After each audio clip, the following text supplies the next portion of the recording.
Welcome to the Thrive TV show with Lauren Parsons, helping you boost your health, energy, and productivity. Welcome to another episode of the Thrive TV show. I'm Lauren Parsons, your host, and today I'm joined by Carla McNeil, who is the Managing Director at Learning Matters. So welcome, Carla.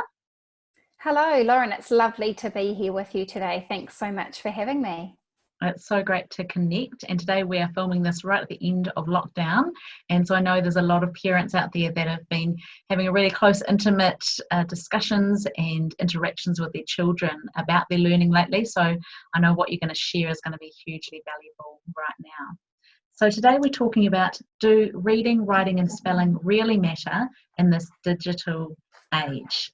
So we're going to talk about the foundational skills that every child needs to experience literacy success, which we all want for our kids, how to foster and develop those in your home, and where you can start if you suspect that some of these skills are perhaps not in place or not developing as expected. So before we get into all of that, let's just get to know you a little bit, Carla, with our this and that questions. Are you ready? Absolutely. Yeah. Fantastic. So tell me, Monopoly or chess? Oh, chess. Chess, nice. A month without your car or a month without the internet? Definitely a month without the car. Okay, nice. Stay connected with your online team, no doubt. Hot drinks or cold drinks? Cold drinks. Okay, nice. Shower or bath? Definitely shower. Magazines or newspapers? Newspaper. Great. Would you rather play 10 instruments beautifully or speak 10 languages fluently? Oh, that's a tricky one, isn't it? Both would be great, but if I had to choose one, it would be the 10 languages. Okay, nice. And perhaps you could use those to visit either Taj Mahal or Eiffel Tower. I think it would be Eiffel Tower. Okay, nice.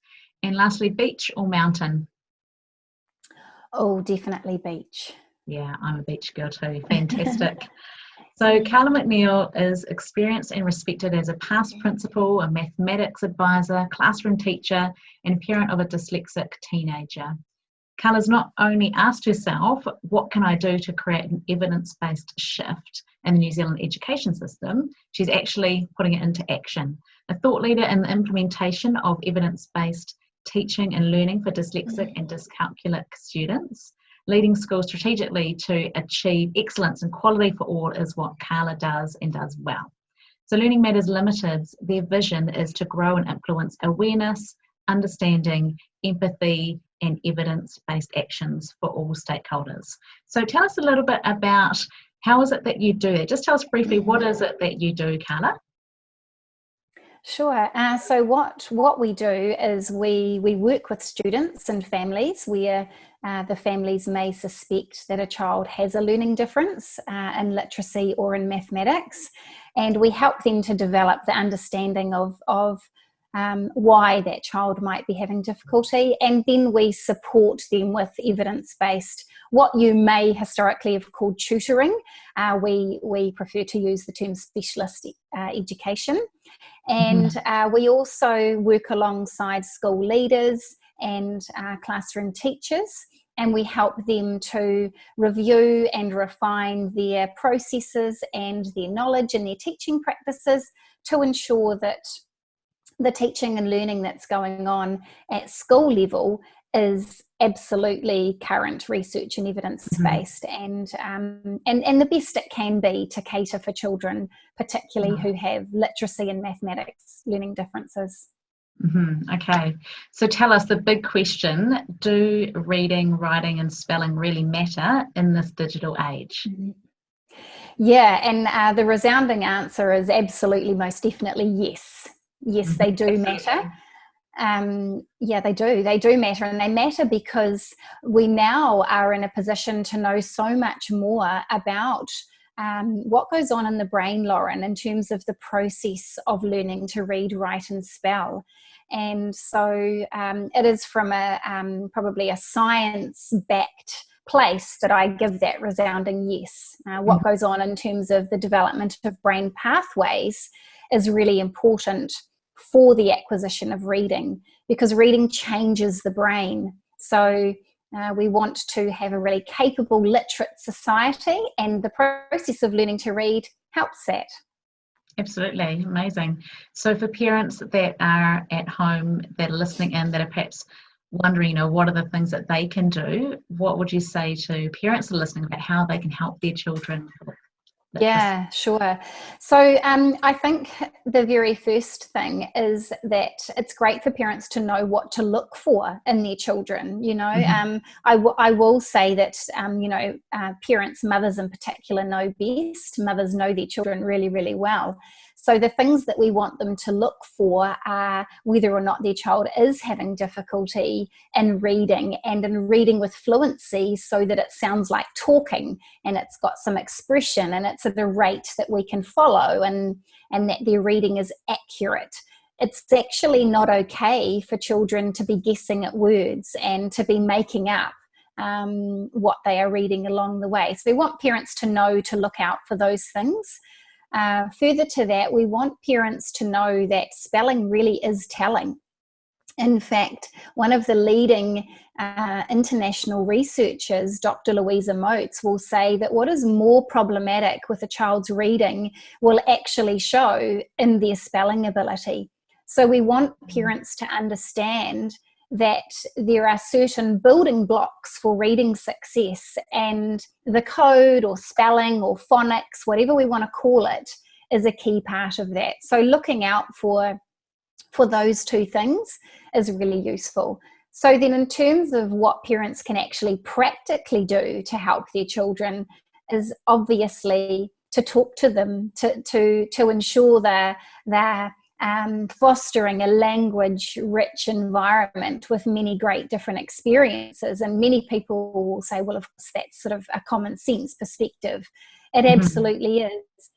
But what we must realize in that is that when we speak to our children and we expose them to an increased vocabulary and a varied vocabulary, what we are doing is building up a particular lexicon in the brain, ready for when that child sees that word in print to make meaning from. So speaking to our children, reading to our children, that 3,000 books before they go to school is really important for us to build up that vocabulary. So 3,000 books before they go to school. So I guess over 5 years, that's 2 books a day, or more, I guess, obviously.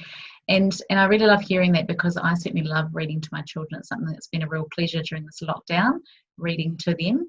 Is it more important, though, to get them reading to me? Because sometimes I think parents feel that pressure that, okay, well, I could read it to you. Sometimes there's a reticence from the kids. They like, oh, can't you just read it to me, mummy? Should parents be pushing their kids to read books, or are there some steps before that? That's a great question, Lauren. Thank you for asking that. And I think I can completely resonate that resonates with me as a parent, because I wanted to hear my children read. It's such a beautiful thing, isn't it, to hear your child read when they can read. But as you've sort of alluded to, there are definitely steps that happen to get to that part where children can read a book with some fluency.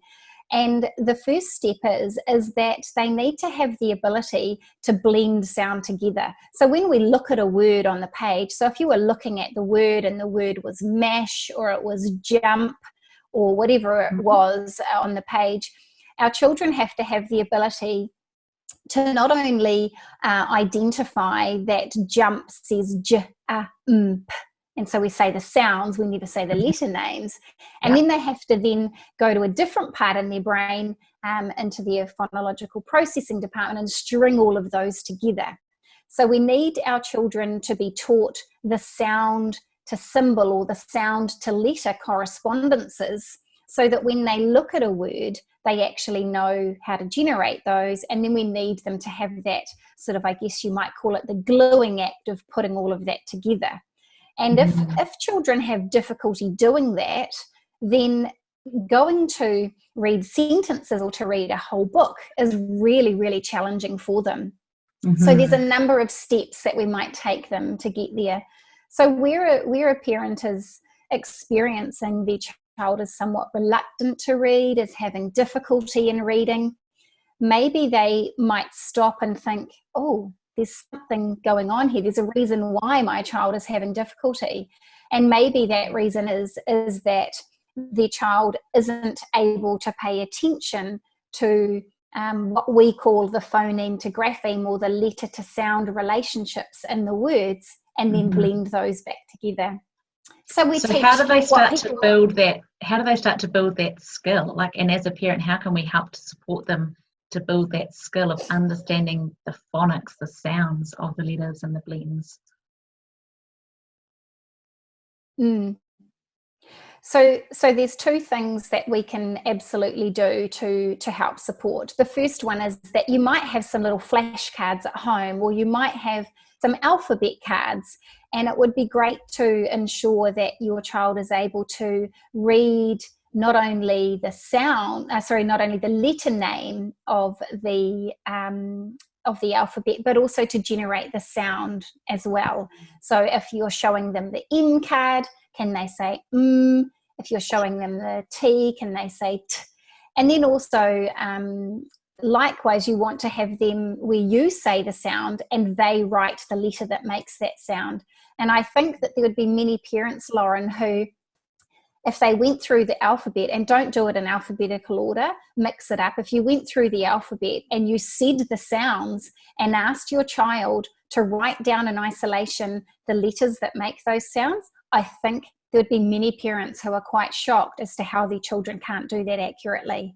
And when that's really interesting, because so often we think that they're learning the alphabet, but this is something that I learned a few years ago. Actually, it's such a focus on phonics, and it was really brought to mind for me because our middle daughter, when she was 5, went to school in New Zealand, and then we took her to Canada, where she went into French immersion, and she had to totally relearn this whole new set of phonics because I was and rather than in New Zealand, and so she had to kind of relearn everything that she learned from scratch to code the sound to what she would then write or read. So for parents, the key is to focus on the sound, the rather than the letter M, and so on. Yeah, I mean, we ultimately want them to have both, but what we have seen, and I was guilty of this when my oldest boy was 4, and I'm teaching him to sing A, B, C, D, E, F, G. Yes. And so now what I know is that, yes, I want him to recognize the name and be able to produce the names of those letters, but more to the point, I want him to be able to generate the sound, because that is how our brain reads. And if we were fortunate enough and interested in looking at neuroimaging findings, what we see going on in the brain is actually a network of wiring and firing of neural pathways. So there is a specific part of the brain when we read that lights up that is all about matching that sound to the symbol.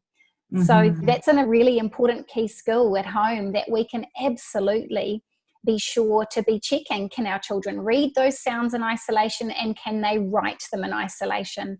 And, where they can't spell will often be because they don't have those sounds in isolation, and we can teach that at home.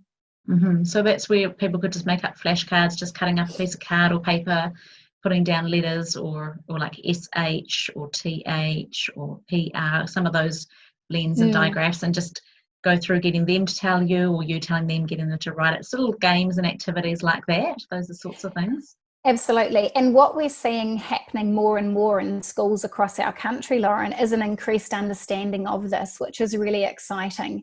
Right. What's important is that in our school-based system is that, yes, we very much teach phonics, but we need to teach what's called synthetic phonics. And synthetic phonics is where we follow a scope and sequence, or a teaching order. So we're building a filing cabinet in the brain of the child. We want to start with some of the consonants and all of the vowels, then all of the consonants, and then go to like what you were just talking about with the digraphs, like the SH and the CH. And we want to build those up and then increase that bank that our children have. So for parents who are really dedicated and committed and able to help at home, when they're reaching to any resources that are phonics based, it would be really great for them to consider, is there an order that is cumulative where I'm building up the phonics skills, and then they're sort of building on one another as they go, is really important. Mm-hmm. And I guess they can talk to, obviously, depending on the age of their child, talk to their child's teacher to find out what's the best thing that we can be doing at home. What would you say to parents who perhaps feel that their children may be struggling with some of these skills? What is the best place to start? So the best place to start is to absolutely back your hunch, because I'll come back to parents do know best. So that is definitely the best place to start. The second thing is that it's important for us to not take the wait to fail approach. So historically, internationally, we have waited until a child has experienced at least 2 years of underachievement, lack of progress, sadly possible school failure, until we put any type of intervention or even look into a possible diagnosis of a learning difference. Mm-hmm. We want to change that, and because we now know so much more about the function of the brain, and we now know that practice makes permanent, and so early intervention is crucial. Practice doesn't make perfect. Practice makes permanent neural pathways in the brain. I love that.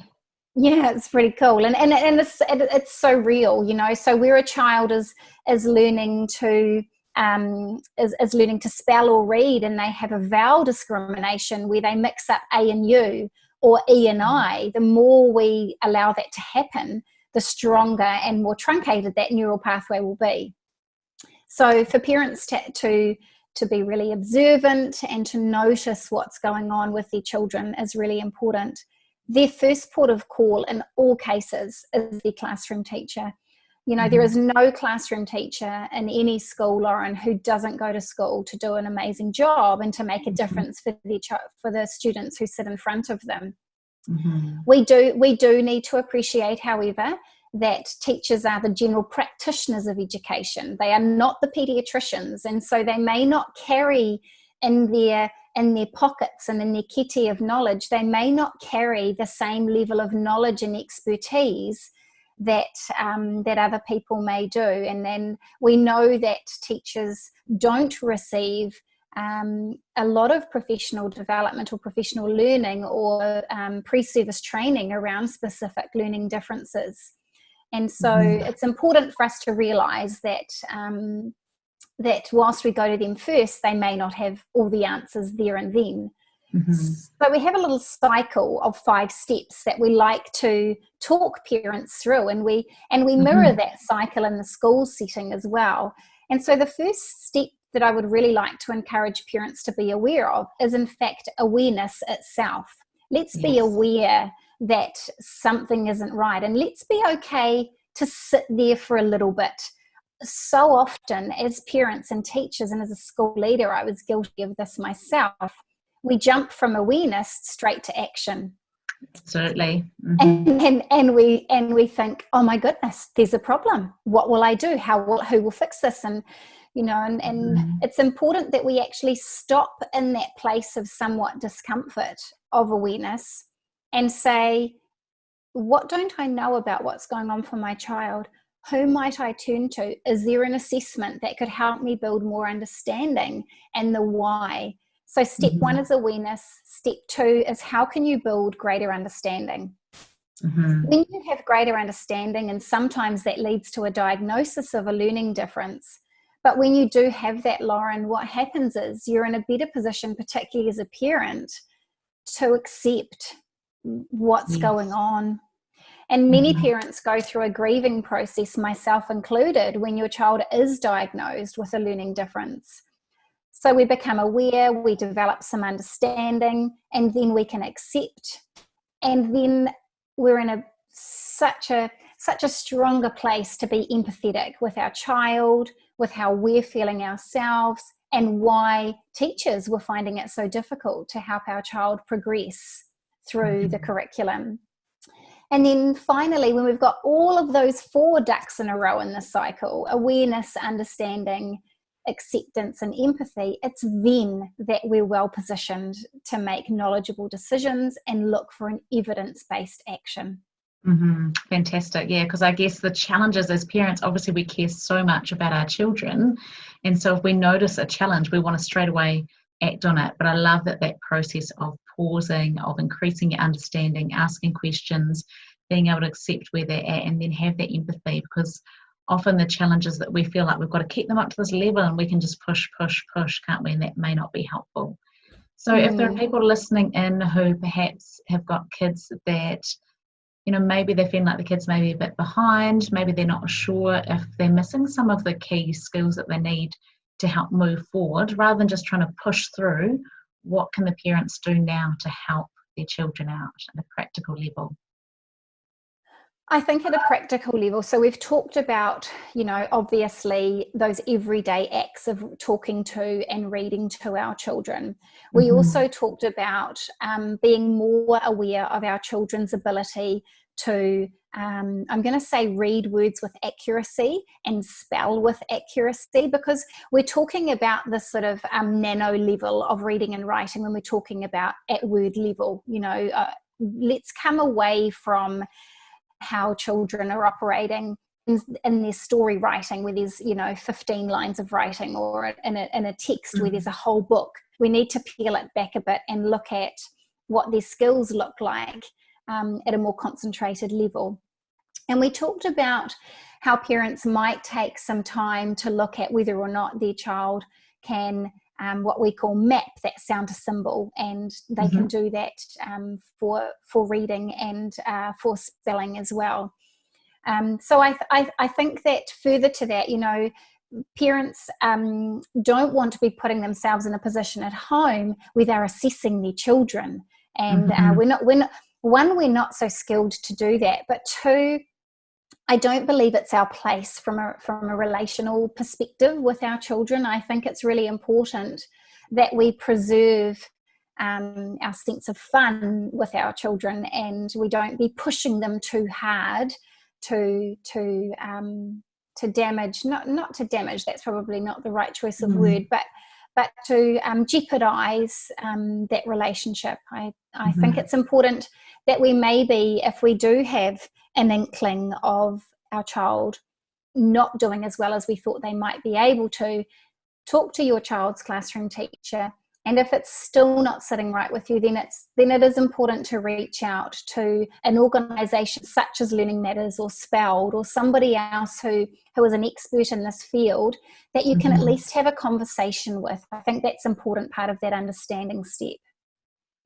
Absolutely, yeah, because as you say, sometimes it's having that extra specialist educator help alongside. I know that certainly my kids are reflecting on different times that they've had highs and lows, and we've, in terms of the education, we've moved several times to several countries, and so that's impacted on the education, and also through different English and French levels. And so I know that that's been an impact, and obviously that weighs in your mind as a parent. Sometimes when I look at my girls' writing, I'll be reading it and I'll be thinking, wow, this is great. You've written a story, honey. That's fantastic. But straight away, I'm noticing all of the spelling mistakes. And the first thing I naturally want to do is jump in and correct them. And you can tell me if this is right or wrong. What I try to do is to read it all through and comment on how it was such an interesting story, or find something positive. And then I'll go through and try and point out some of the biggest or most repeated mistakes that I'll be noticing. And then I'll try and finish on a positive. Now, there may be some things I'm doing well, not doing so well there. How would you respond to that? And for other parents that are doing the same thing, how should we be interacting with our kids around the mistakes that we notice?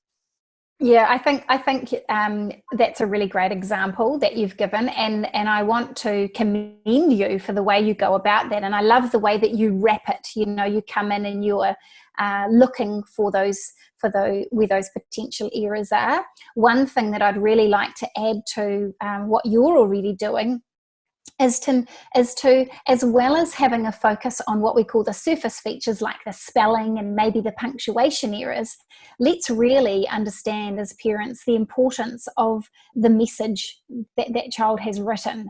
And that's a nice way that you can celebrate the success, because at the end of the day, the purpose of writing is to deliver your message. It's to express your thoughts. So bear in mind the importance of acknowledging that and celebrating the message that's being delivered as well.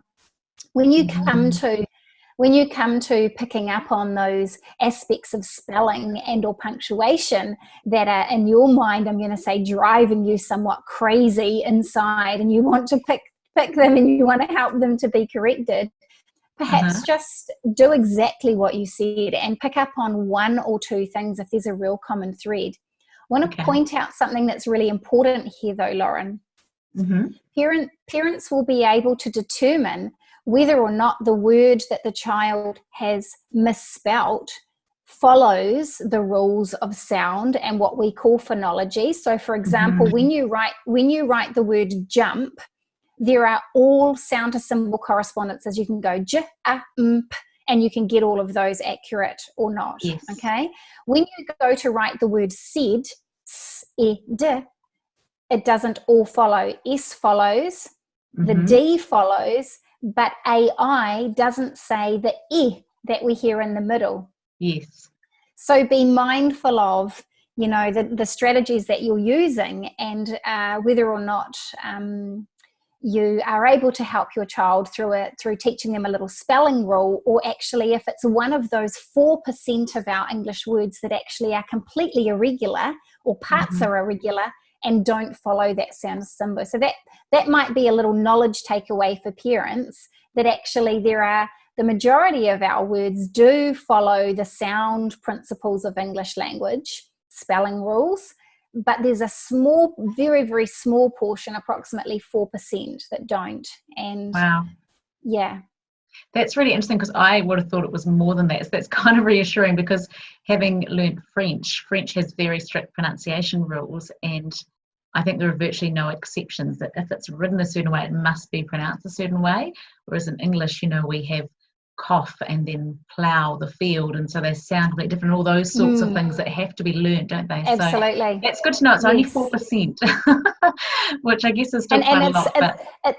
It's 4% that's truly irregular, you know, because obviously English is made up of a whole lot of different languages that have come together. But when you really break it down, and if you were exploring what we call the etymology and the word origin, then we come to understand that actually it is regular and we follow it. But we don't want parents to get too hung up on that and be at that really, you know, tricky level in terms of linguistics. We just want them to have some confidence to be able to approach the conversation with their children and to say, wow, I can see you've gone to write jump. How many sounds did you hear in jump? And so we might say to them, I can see here you were trying to write jump, weren't you? Okay, let's say jump so they can hear it, jump.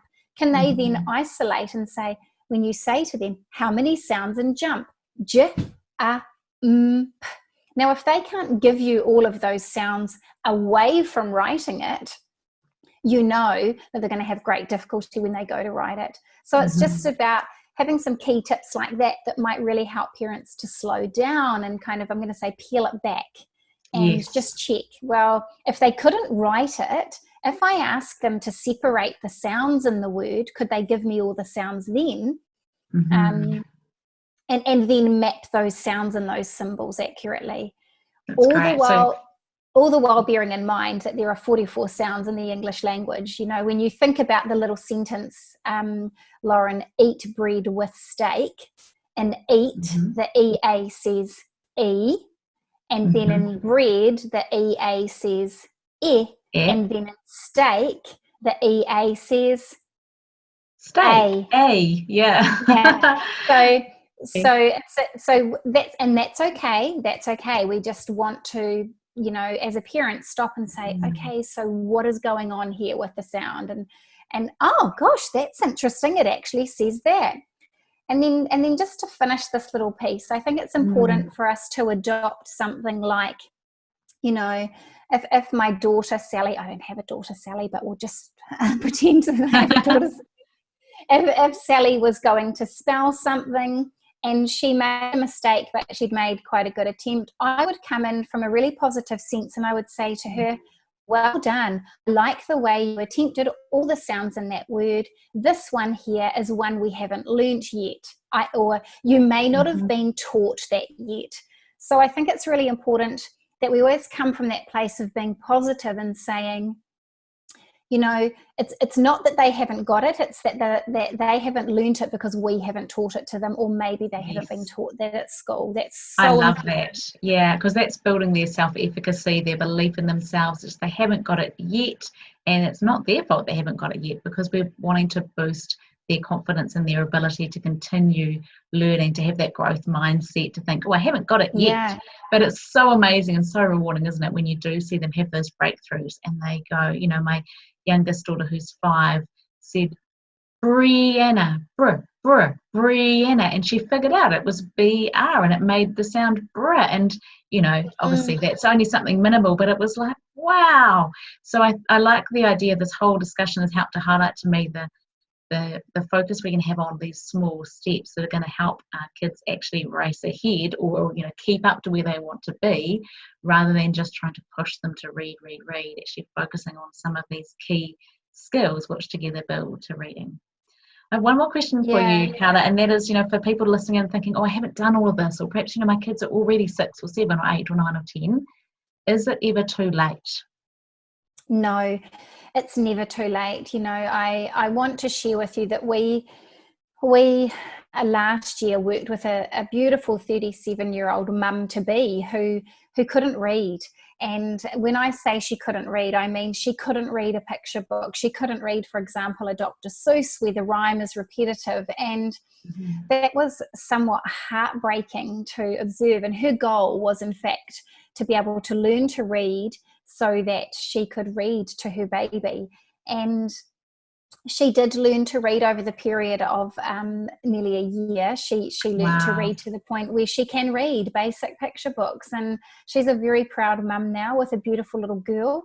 And because she understands the value of that. Now, she's come from a white middle class family. She's had a language rich environment. She's highly likely an undiagnosed, profoundly dyslexic person who's gone through our schooling system undetected.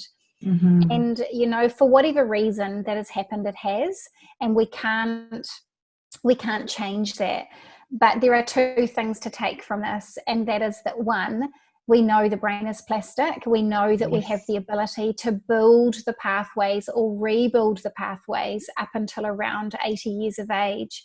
So most definitely, you know, it's never too late. And the second part of that is that, you know, whatever happens. There'll be parents out there who have 8-year-olds, 10-year-olds, 12-year-olds, 14-year-olds, 18-year-olds who haven't experienced success in the schooling system. And I really encourage you. I've been there myself. I've led through that. I've been, sadly, I have to admit, part of education who hasn't known what to do. And I just really want to encourage people to, as much as it's difficult and it's emotional, to try to put that aside and move forward, because everybody wants to be able to do the very best for these children. And there's some incredible stuff happening both nationally and internationally now in terms of a tidal wave of evidence-based education for these children. So we can only but get better. Fantastic. Oh, I want to thank you for everything that you're doing to help with that, you know, that leading that movement as well. It's amazing. And thank goodness for the neuroplasticity of our brain, that even though we may have laid down one path, it can be changed, we can strengthen, we can learn. We just might not have got there yet, but we will. So I want to thank you so much, Carla. You've got such a great wealth of knowledge. If people do want to get in contact or find out more or tap into your resources, where can they do that?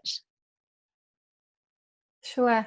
So, Lauren, people can reach out to us through our website, learningmatters.co.nz, or our Facebook page. We've got lots of great stuff happening on there at the moment to help people build knowledge and understanding. Wonderful. And if you're listening in on iTunes or Spotify, make sure you do head over to thrivetvshow.com, where you can get all of the show notes down below and get all of those links to Carla as well. So if you're going to share one final tip for the parents that are listening in, what would you say, Carla? Oh, my final tip definitely would have to be to trust your gut instinct. Go with what with what you believe is. If you suspect that your child is having difficulty with reading, spelling or writing, do trust your gut instinct and believe that you can, and I know that you'll believe that they can, and that it's never too late to make a difference. It's about following that cycle that I shared, from awareness to understanding to acceptance to empathy to action, and to take your time and to be okay to be in that state of discomfort. Because all the while you're in that, you're modeling great resilience and perseverance for your little person or your big person who is facing some challenge. And it will make, speaking from experience, it will make such a difference to their life and their ability to be literate through their life, which is so crucial for them to be successful, as well as to maintain a happy and successful life, and one where they have wonderful well-being, which we know is so important. Yeah, fantastic. Absolutely life-changing and so empowering. So thank you, Carla, for all of your insights and your wisdom. I know that there's so much more, so I encourage people to get in touch if they want to find out more. But thank you so much for tuning in. That's been another episode of the Thrive TV show. Go out and thrive. Thank you for listening to the Thrive TV show with Lauren Parsons. Visit thrivetvshow.com to access the show notes and discover our fantastic bonus content. And be sure to subscribe so you don't miss the next inspiring episode.